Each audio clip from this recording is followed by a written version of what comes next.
Hi, welcome to Introduction to Online Learning Environments. I'm super excited to be teaching this course. Just to give you a heads up, I got notification, oh, I don't know, 3 or 4 days ago that everything went all through for me to teach it.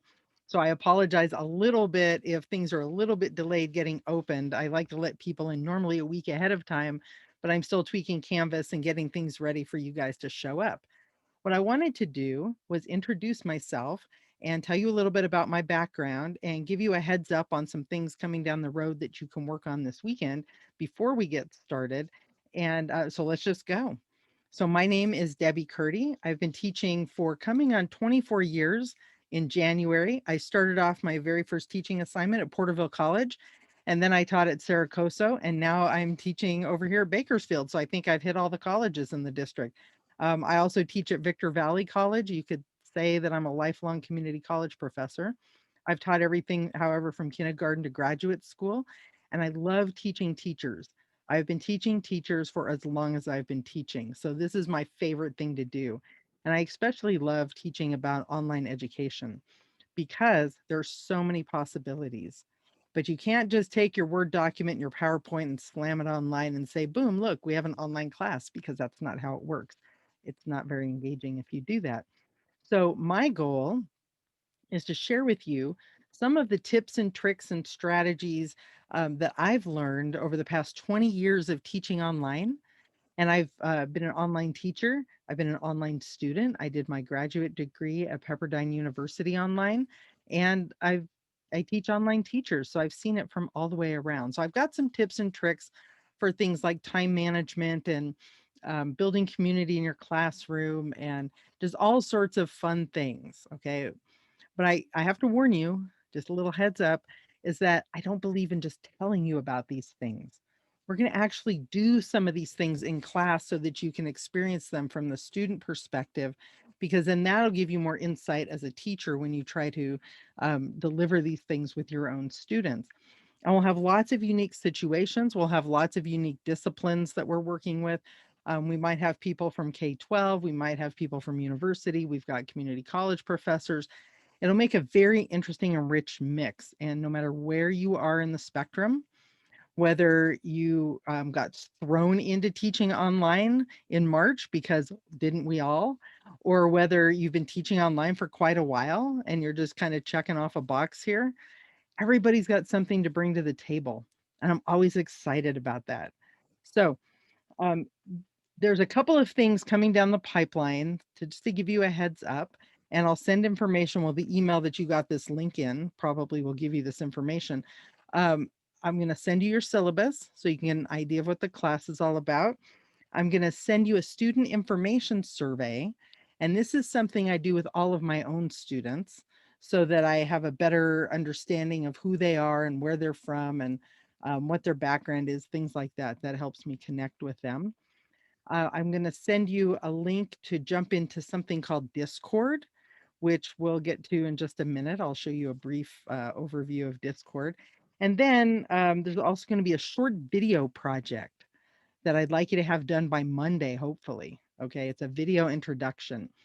And in the instructions for that, we'll talk about all the details of how you can do that. But it's super important, I think, when you're teaching online, to put your face and voice out there. Yeah, let students connect to who you are, so they can hear you and see you. It makes a huge difference. Anyhow, we'll get to more of that later when we discuss these things. But let me show you on Discord, or let's talk about Discord for a minute.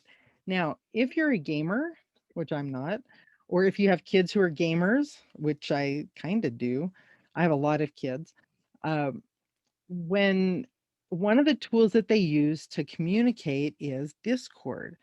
And I started using Discord in the spring because the department I teach in at VVC is the Computer Information Systems Department.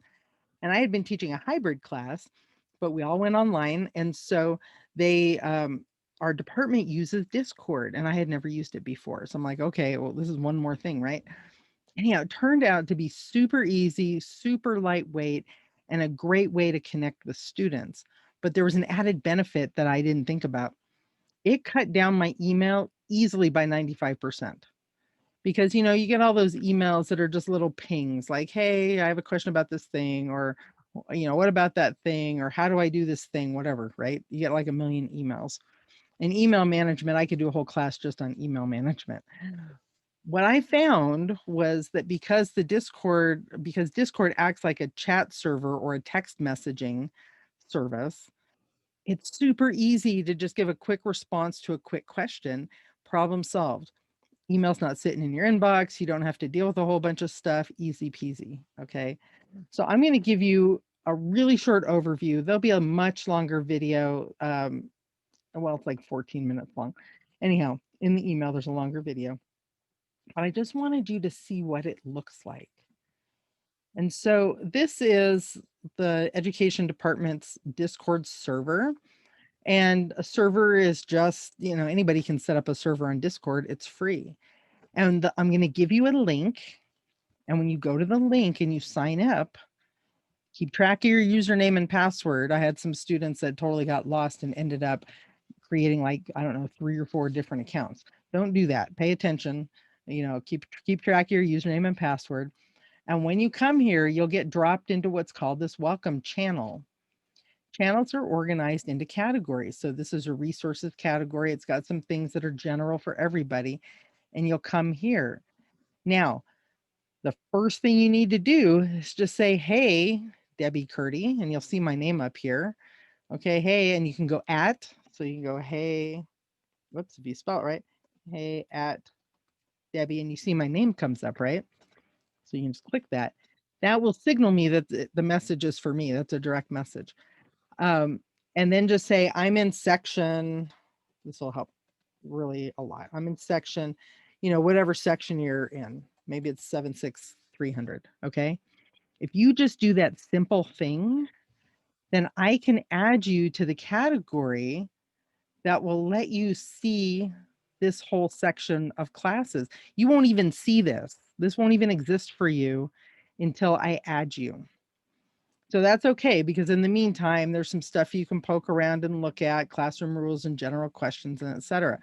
But when you send that message, that'll key one of us, either myself or Professor Menchaca or somebody, to add you to the role where you'll see the class. And in that class, there's a couple of things. There's a help desk. Help desk is a really good place to get help. Like if you have a question, a technical question about the assignment, something like that. And if you see a question and you know the answer to it, oh, by all means, answer it, because there are way more of you than there are of me. Okay. But help desk is a good place to get a quick question answered. The next one is random but related. And I was trying to think of how to use this channel. And I think this would be a really good channel for teaching and learning questions or comments or resources, just anything you want to put in there that has to do with teaching and learning. And then I have a general channel. This is the talk amongst yourselves. Like this is just for whatever, keep it above board. You guys, shouldn't have to tell you all that, but I have to make some rules for students, keep it clean. And then I have a channel for each class, but I'm not sure. We'll have to think through how to use that. But I think mostly these top 3 channels, there's a channel for each class. Mostly these top 3 channels are the ones that you'll use. But remember, you won't even see those channels unless you send me a message that looks like this. Tag me and say, I'm in section, whichever section you're in, okay? And if you're not sure, you can message me, I guess, or look in BandWeb or somewhere, wherever you signed up, it'll tell you what section you're in.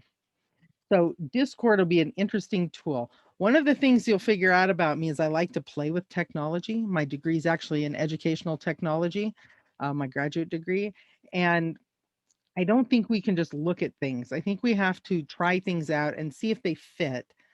But don't get confused. I'm not into technology just because it's all cool and bells and whistles. We're not into tech for that. I'm into technology that facilitates teaching and learning, but you don't know if it does until you try it out. So hopefully, I'm sure I'm going to learn about some different technologies from you guys, and hopefully you'll learn about some things from me, because our goal here is to have an interactive, engaging class where students feel connected, not just to you and not just to the content, but to each other. And if you get students that connect to the instructor, to the content, and to each other, you have a much higher chance of success and retention. That's been I did my whole graduate research on that, and 20 years of teaching experience tells me that's true. If students in an online class feel like they're just doing a correspondence course and they're just in there by themselves and nobody cares whether they show up, that's a little bit of a self-fulfilling thing. But if they know that they're noticed and they know other students will respond to them, oh my gosh, it's huge. So anyhow, we'll get into a lot of these details. Take a look at the syllabus. It's got all the details. It's got a course schedule. We're in a little bit of a weird thing here because we're starting the week of Thanksgiving and we're going over the winter break, and then we still have to finish up a couple weeks after that. And so the schedule, just a heads up, the schedule may get revised. We'll see how it goes as we go along, because we want to make sure to give you time to do everything and to learn all the things you need to learn, to be a successful online teacher, because that's the goal. And that's a lot of fun. It's one of my favorite things. I love teaching online because of all the possibilities that there are. But there are some strategies to make it less crazy. So hopefully I'll be able to share that with you over the next several weeks.